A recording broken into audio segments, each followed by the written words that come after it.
Guys, we're going to bounce back to basketball here right after a word from Epicor, because today's episode is brought to you by them. And every team knows that the value of hard work and taking pride in what you build and practicing every detail to get the best results. But no one player, no matter how amazing, can do it all alone. Working together makes getting the win easier, and at Epicor, the all-stars are the hard-working manufacturers and distributors who create and deliver the things we need, from aerospace to electrical to medical devices. You can see your whole supply chain easier, manage your logistics easier, and respond to price changes easier. From small businesses with big dreams to growing enterprises with a global vision, Epicor will equip you with the right tools to move forward, think ahead, and lead the way. Because as the clock ticks down, you need to make the most out of every hardworking minute, and easier doesn't cut corners, easier finds the lane. Discover your success at www.easierwithepicor.com. That's www.easierwithepicor.com. All right. Let's keep it moving here. Okay, so getting back to hoops. What do we got? Larry Nance Jr. and Lonzo Ball both said in their first presser with the Cavs that part of the reason they're excited to be a Cav was the chance to compete for a title. We just saw Indy and Oklahoma City reach the finals thanks to role guys that stepped up in the playoffs and elevated their games. Do you, Dustin Fox, think Lonzo Ball and Larry Nance Jr. can be those type of players? I don't know. I mean, can they stay healthy? Obviously, it's a big factor here. Probably the biggest factor for both these guys. Hands down. Lonzo, like early in his career, I was a fan of. I liked his game. I thought, he's a super explosive athlete. Nance is a guy, good defender. Can obviously get to the bucket, blocks. Defense, all that stuff. And he's got the Cleveland ties, which is cool. But outside of that, outside of the nostalgia, overall, they're fine. But can they stay healthy? If they can, these are perfectly adequate, fine role players that will probably be like, you'll fall in love with them if they make big plays in the postseason. If they don't, you won't even talk about them. Yeah, I mean, health is by far the biggest concern with both those guys. Larry Nance Jr. played 24 games last year. Yep. Lonzo played 35 games last year, but he's played 70 games total in the last 4 seasons. Lonzo Ball and Dustin Fox have played the same amount of career NBA playoff games, by the way. How about that? 0. Larry Nance Jr.'s played 30 in his career, but 20 came back in 2018, his first stint in Cleveland, when they reached the NBA Finals. So outside of that year when he was really just playing fringe minutes, given 7-8 minutes off the bench for Cleveland during that stretch, he's played in 10 playoff games since 2018. So they don't have a ton of playoff experience. But when you look at the qualities, that the guys like Nembhard and Neesmith and the guys on Indiana had in particular, that allowed them to elevate their games and reach new levels in the playoffs, I do think there can be, and the key word is can, be some similarities between Lonzo, Larry Nance, and those guys. Athleticism shined, and Lonzo is not the athlete he was when he was drafted. He missed 2 full seasons with a left knee injury, but he still is 6'6". Go back and look at some of the fast break dunks he had last season. It's still there. It's just not on 100% of the time. Dustin, you can attest to when you lose a little bit of athleticism via injury, so you still have spurts of it, but it's not that prolonged burst. We saw it with Sean Livingston for a while. He had a devastating injury, comes back, not the same explosive athlete, but still a pretty darn good athlete. Yeah. I do want to ask you one thing about Nance, though. I texted one of my NBA gurus this morning and said, hey, we're going to talk about this today. He's like, well, bring this up.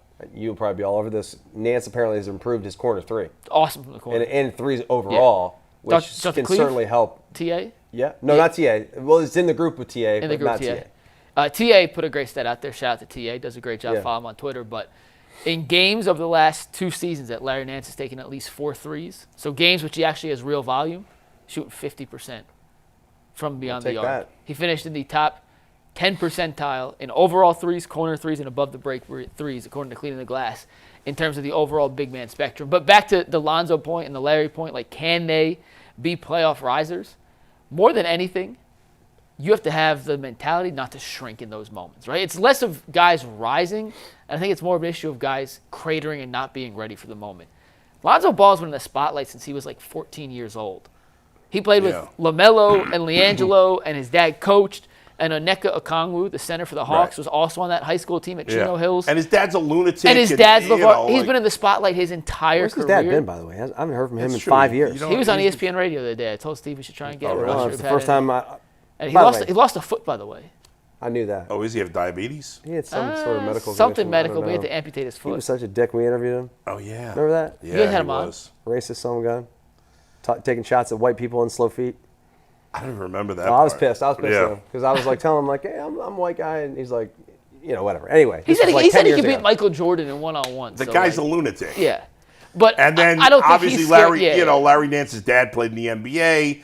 I don't think the spotlight's going to be too bright for either of these guys. How good are they?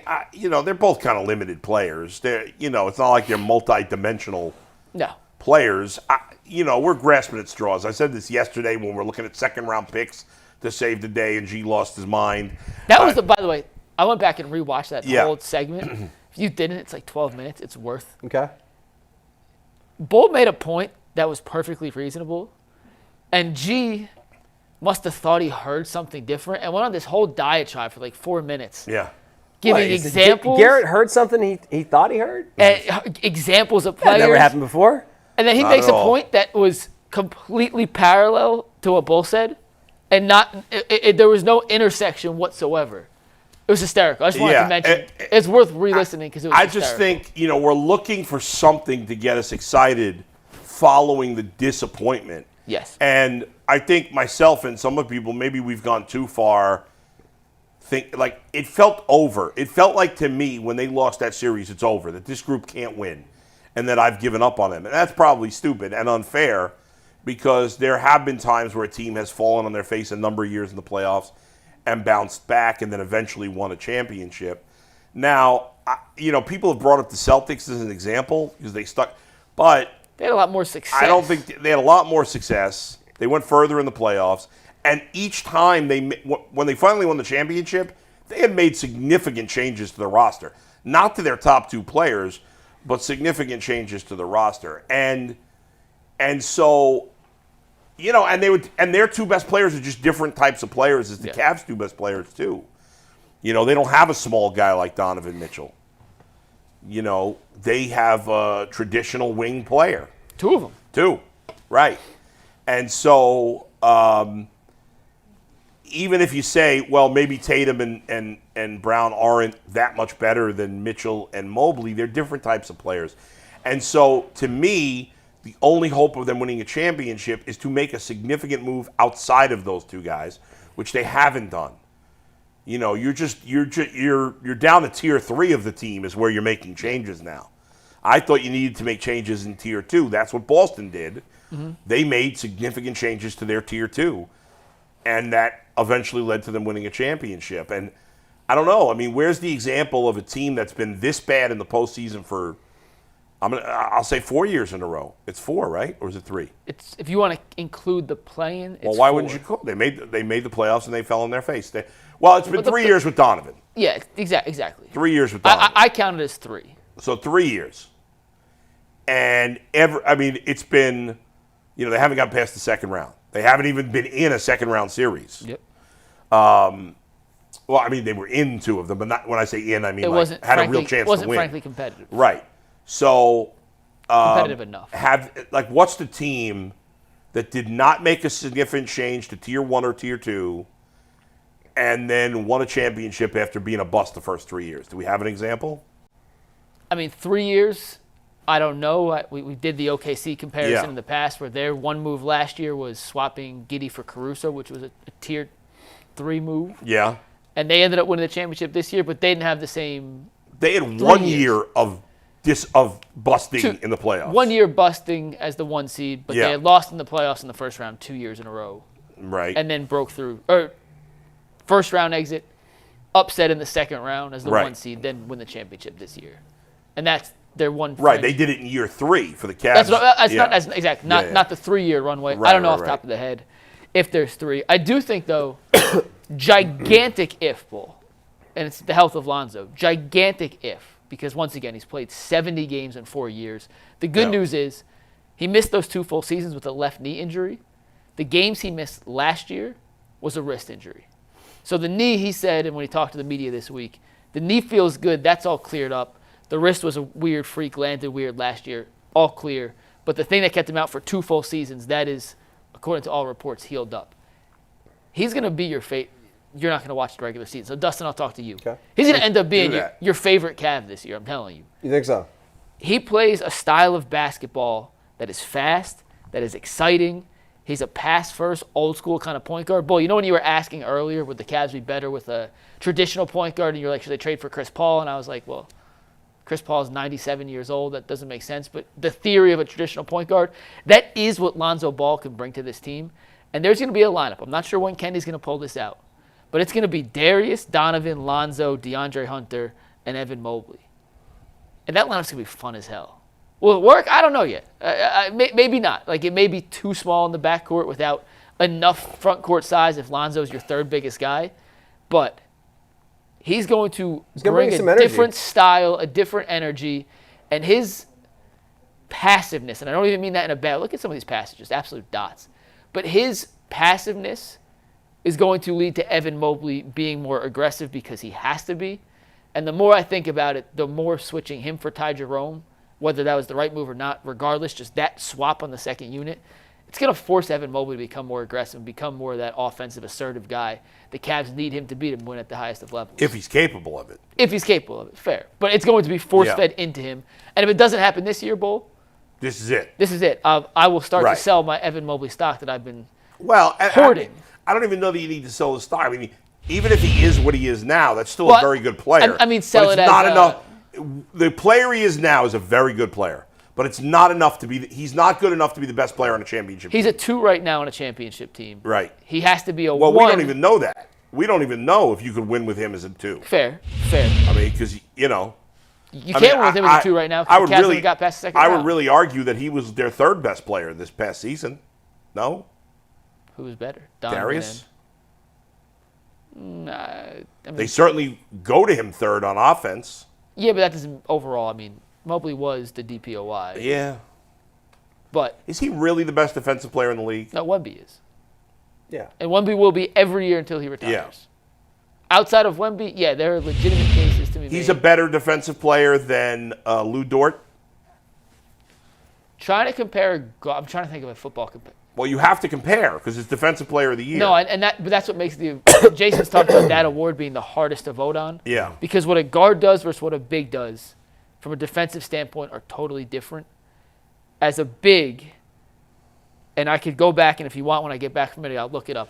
I'll find 20 examples of people driving into the lane, seeing Mobley there, and pivoting back out, as opposed to going up and trying to take a 2-foot layup over the contested arms of someone like a Jared Allen, even, for example, where they're not scared of Jared Allen blocking their shot, impacting their shot, not fouling. Evan had one of the lowest blocks to foul ratios in the entire NBA, which is an underrated. I mean, think of the guys that block a lot of shots but are also always Jaren Jackson Jr., for example, plays like 23 minutes a game. Why? Because he's always in foul trouble. Evan fouled out, I think, 1 game last year. He's fouled out like 4 in his entire career or something absurd like that, as opposed to Lou Dort, who's going chest to chest with Donovan and going chest to chest with Tyrese Halliburton and wrecking havoc from a backcourt standpoint when Evan does it more from a front court. So he won DPOY and Lou Dort finished 3rd, Bull. So in the minds of the voters. Well, to me, that's meaningless. That's like when people say Kevin Stefanski's a good coach because he won Coach of the Year. It's the same thing. Like, is he really? Don't tell me he's the Defensive Player of the Year. Tell me, in your opinion, is he the best defensive player in the league? I would have voted for him this year, yeah. You would have? I would have, yes. Where is he in terms of block shots per game? Absolutely no idea.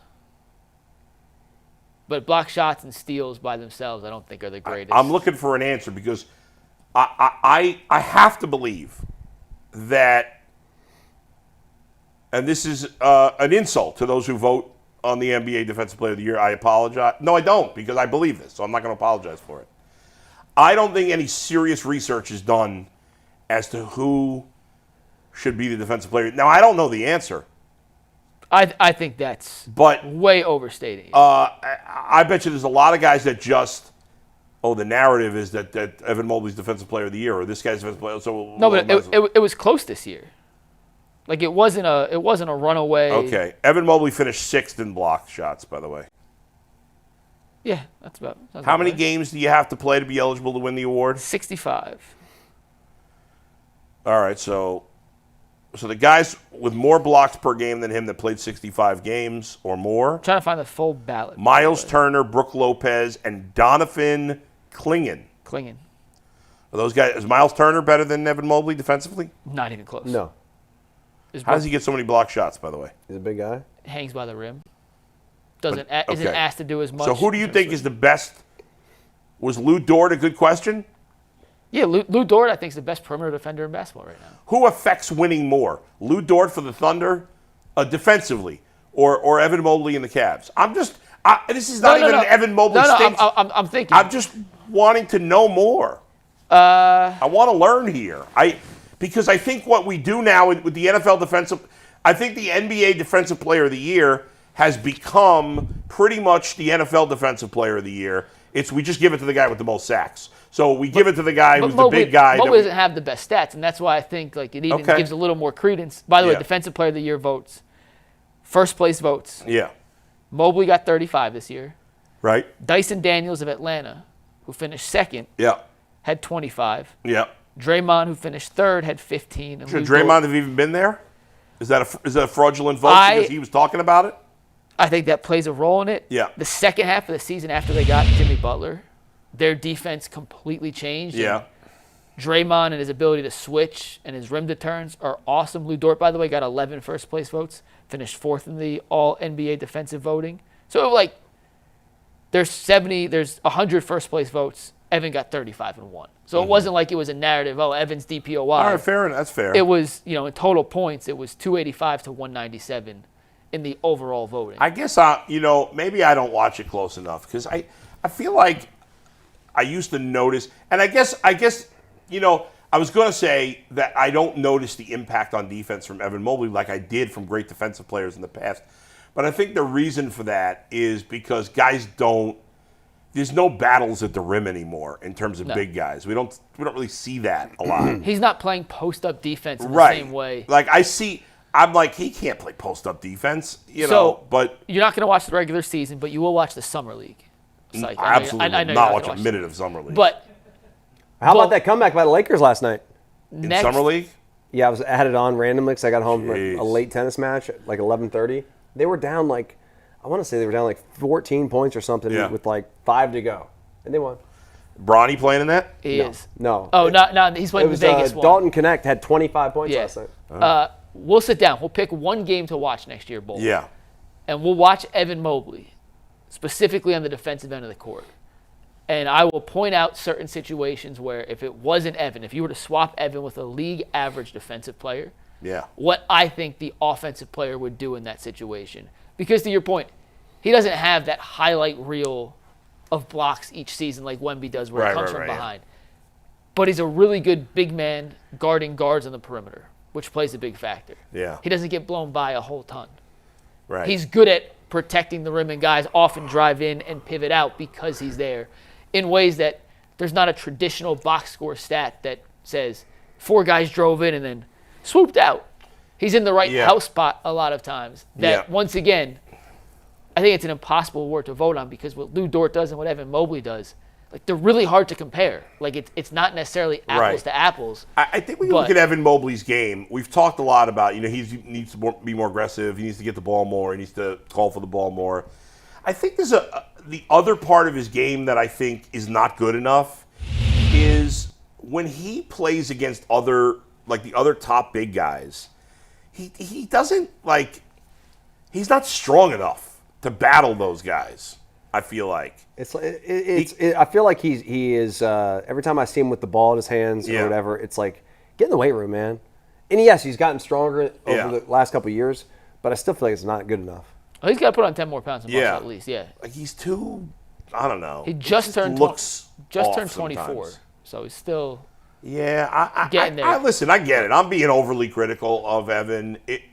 Bro, our eyes see what our eyes see. I look at a guy, he just looks a little unathletic sometimes. Even though he's a great athlete for his size, he just looks a little But then sometimes he looks wonky. He looks like a gazelle. You know what I'm talking about? Right. I think one thing he's got to work on, we did Ultimate Capture this morning. We talked about it, by the way. If you want to check it out, it's on our YouTube page.